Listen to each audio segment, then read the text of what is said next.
day praying I didn't fail another class. He just saw me as weak. My brother Todd, golden boy. Degree in finance. Internship at a hedge fund. Wedding in Tuscany. And me, the dropout. The disappointment. When I launched my own business, a small consulting agency, I didn't even tell him at first. What was the point? I already knew how the conversation would go. You? A CEO? Of what, a lemonade stand? And yet, month after month, year after year, my agency grew. Slowly. Painfully. I made every mistake in the book. But I learned. Hustled. Sacrificed. Until finally, things started clicking. A contract with a mid-size brand. Then another. Then one viral post, and boom, clients I'd only dreamed of. Suddenly, I could afford a new car. A better apartment.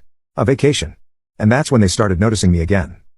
My dad's first compliment in years. Looks like you finally figured out how not to screw everything up. He laughed like it was a joke. I didn't. Still, I kept trying. Maybe some part of me still wanted him to be proud.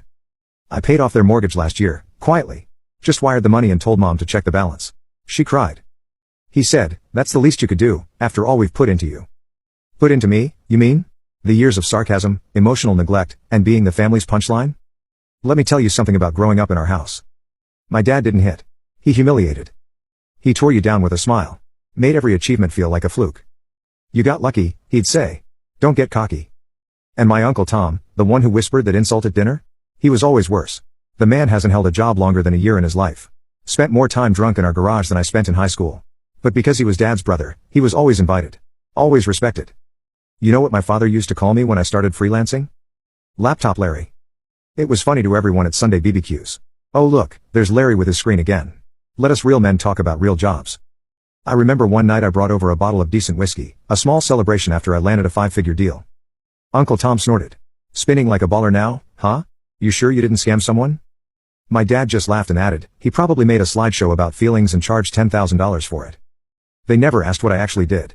Never asked who my clients were. Never asked what it took to get here. But you know what they did ask for? Money. Endless favors. Can you spot me for car repairs?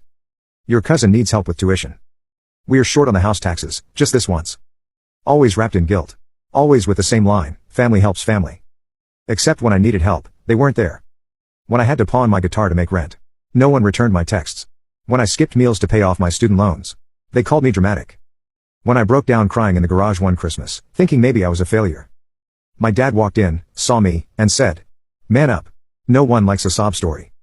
And now? Now I'm the bank with a face. A walking ATM with just enough success to be tolerated again. But I still believed, stupidly, that maybe things were different. That maybe I'd earned his respect. That's why I bought those Lakers tickets. $8,000, courtside, for him. Because I remembered the old